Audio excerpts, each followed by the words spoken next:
We're now joined on the Sports Mix by head coach Dave Rogers of the Martinsburg Bulldogs. Coach Rogers, your team gets that region co-championship victory over Washington, now heads to states. Let's recap, though, that game against Washington and just break down your overall thoughts on how your team performed. Well, I thought they did a great job. When you take a 23-point score in Keyshawn and you get 7 and you still win by 15, that means somebody else picked up the slack and you're doing something right. I thought Anthony had an outstanding game. He was our leading scorer with 18, and I thought the rest of our guys just they came in there. Zion really hit the glass, and Kyrie and Garrett just did what they're supposed to do. They play good defense, hit the boards, and shoot the basketball. And then coming off the bench, with Kevin and little Zion Stanley and Nakeem, Braden. I thought Braden Harrison played well. Hit a big shot out of the corner. He's very quick. So everybody that we asked to come off the bench and do, I just thought we had good energy, and I thought we had good effort. And I really feel the key to us is that our team is a little bit deeper right now than it was in midseason. And, Coach, it's been a little bit since your team has made it to the state tournament, the 2021 season, when you guys played a kind of shortened year. Was the last time that you were able to make it. So just to get back to the tournament, what does that mean to the program? What does it mean to you personally as well? Well, it's just a great thing. I'm so happy for these young men. We got 7 seniors, 4 sophomores, and 4 freshmen. And I just think that they've worked so hard that they've earned this. I mean, I thought we were going to get there last year and we got upset. So, I just think they've earned this right to go, and I am so glad for them that they're going to get to see what Charleston and what the state tournament is all about. And you're right, it's been 4 years since we've been there. And I was talking to Coach Smittle yesterday at the meeting. The year that we got canceled out, they sent our girls home during their tournament. They were down there and didn't get on the floor, and they got sent home. And then the boys did not get to go at all. And I thought that year, with Teddy Marshall and Telron Vila and that group, we really had an outstanding team and had a shot to win it that year. And I don't think there's probably any question, unless there were some major upsets, it would have been us and University High again. With their great guard play that they've had. I mean, we had played them 3 years in a row, either in the semis or the finals. And, University, back when they had those 2 guards, and they're in the playoffs. He's at Liberty right now. I can't even think of his name, but he's at Liberty, and they're in the NCAA. So good basketball back then. And then we kind of fell one little bit of hard times, and we didn't live up to what I thought we should have lived up to. But this group, I think, has really pulled together and has done a great job this year. You mentioned the fact of your bench players really stepping up and growing throughout the season and how much that boosted your team.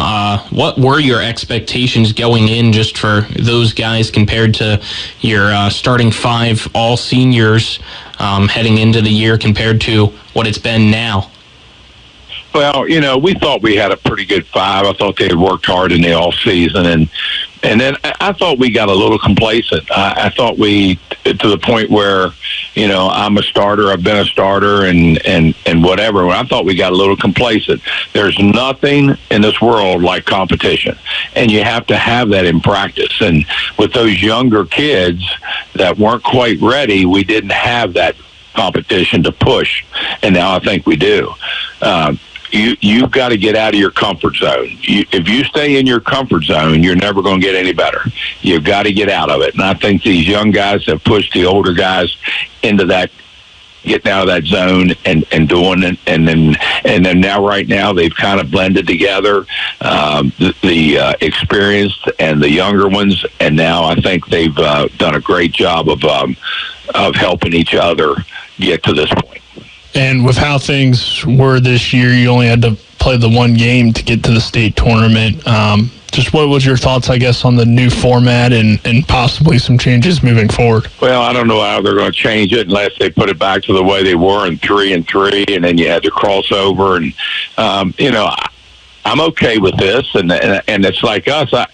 When we lost that second game against Washington, I mean, we discussed that with our kids. Say, hey, folks, this is a major setback, and it could cost you in the end because you want that 1 or 2 spots so you could stay home. And then we talked about we did not do a good job at University. We had beaten Beckley, and then we go down and lose to Beckley. And then we had the Morgantown stretch there where we didn't win it. And I said, fellas, you're starting. You're listed in the state 3 or 4 in the state, and now you've dropped these. Where's that going to drop you? And that's what you do, and coaches look at when they seed you, and that's why we got the 8th seed. Plus, it's been a tough, horrible winter. This is one of the toughest winters I can remember in a long time of not being able to practice for 2 or 3 days. We lost 4 games on our schedule. We only played an 18-game schedule. That hurt us.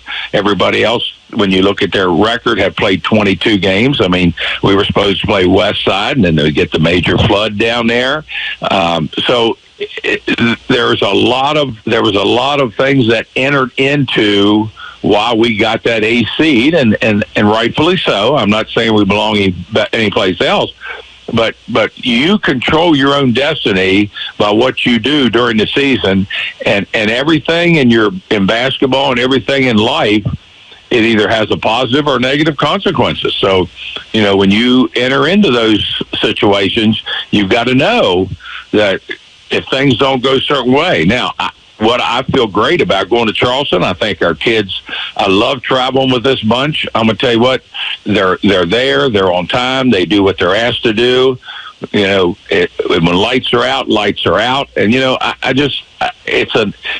have groups over the years that you really enjoy traveling with. Others, you have to stay right with them. And, as a coach, buddy, it's not, everybody says, oh, it's great to go to the state tournament, and it is, and I love it. I wouldn't change a thing, but it's not like going down there watching. You've got a responsibility to those teams and those families and those kids. And, I was telling the old story the other day, years ago, back in the Elk River Town Center Inn, when Willie Akers was coaching at Logan, his kids were on the 2nd floor, and they had the whole one wing, and we were on the 3rd floor, and they had the wing. And I remember Willie and I talking many, many hours throughout the night. He's on the 2nd floor on a chair, and I'm on the 3rd floor. And it's not the kids; it's the fans and the students that want to come up and intermingle. And we say, no, you're not coming on the floor. Well, I want to see so and so. No, he's in bed. You're not going to do that. And Willie wouldn't let him on the 2nd floor, and I wouldn't let him on the 3rd floor. And then you can control things. So, we're going down. I told our kids today, it's a business trip. There's nothing for pleasure here. So we're ready to go for a business trip. You guys, as you said, the 8 seed taking on the 1 seed, that being Spring Mill. So obviously a familiar opponent for your team out of the Panhandle. You'll get to face Spring Mills for a 3rd time, drop both games in the regular season against the Cardinals. What is it that it's going to take for you guys to possibly pull off the upset, or is it even possible to pull off the upset in your mind? Oh, well, sure it is. I tell you, that's why you play the games. I've watched many of number 1s and number 8s down there when Hampshire beat RCB, and I remember in '94 Beckley's undefeated and DuPont beats them, and then we beat DuPont. So that's why you play the games. Spring Mills is very talented. With the group that they've had together for the last 2 years, it's a very special group. And we've had some of those special groups. I can think of all 3 years when we won it, and a lot of the 5 runner-ups teams, we had special kids, and it takes special kids to do that. It also takes some special breaks. How are you playing at that time? I remember a local team that went down undefeated and didn't hit the 3-pointers, and they got knocked out real soon. So, you play the game, you prepare. I think our guys are ready to play. I have no idea how it's going to come out. It could be tight, it could be win, it could be loss. You don't know, but that's why you play the game. But I do know that our kids are ready to play, and anything can happen. And so we're going to go down there with a great frame of a positive mind and just give it everything we have, give that energy and effort, and let's see how it comes out. And Coach, a lot of the times when teams head down to Charleston, they talk about just the different atmosphere and how it can be a challenge for your team if you haven't played in that arena before. I guess just what is your preparation going to be like this week, and how do you try to prepare the kids for playing in the bigger gym and stuff like that? Yeah, good question, because I tell you, it is different. And believe it or not, the first game always seems to be the toughest. And there's no one on our team that has been in the state tournament. So we've tried to tell them how it's going to be. We've tried to talk to them. We've presented it, how they're going to introduce you, the press conferences afterwards, and on the floor, and you're stepping up on that floor, and the floor is a little spongier because it's a portable floor. The big thing is that you have baskets that are sitting out, and so it looks like they're suspended into nowhere, where most high school gyms, you have a wall behind it. So to try to ease that a little bit, we will stop at WVU Coliseum tomorrow at 11 o'clock, and we've got the 11 to 12 spot where we can get in there and get a lot of shots up. That's one way to prepare. We're definitely going to take them to the game tomorrow night, the 5:30 game, to let them see it, be in the Coliseum and catch the atmosphere. And then we'll work out at the South Charleston Community Center on Wednesday before lunch, have lunch, and get ready to play. All right, Coach, anything else? Nope. We just appreciate everything you do. Keep them coming and broadcast it back here so the people can hear. And these, we travel so far that we don't get very good crowds. Even the years when we had great teams, people would say, I'll wait and see what you do the first night before I come down. And it is a long trip, and it is a long week. The good thing about the bracket that we're in, if you win, you get Thursday off, and then you play Friday, Saturday. So there's some great teams in 4A. I'm going to tell you what, this Parkersburg South, Morgantown, a matchup, South beat them. University is in there against GW. University beat Parkersburg South twice. So it's a thing. There's so many good teams. I think Beckley is a real sleeper. Beckley has a great ball club, and of course they beat South Charleston by 15 in the region, and they have drawn Spring Valley. I'm picking Beckley to win that one, but I think Beckley could be your sleeper, and Beckley Spring Valley is in our top 4 bracket.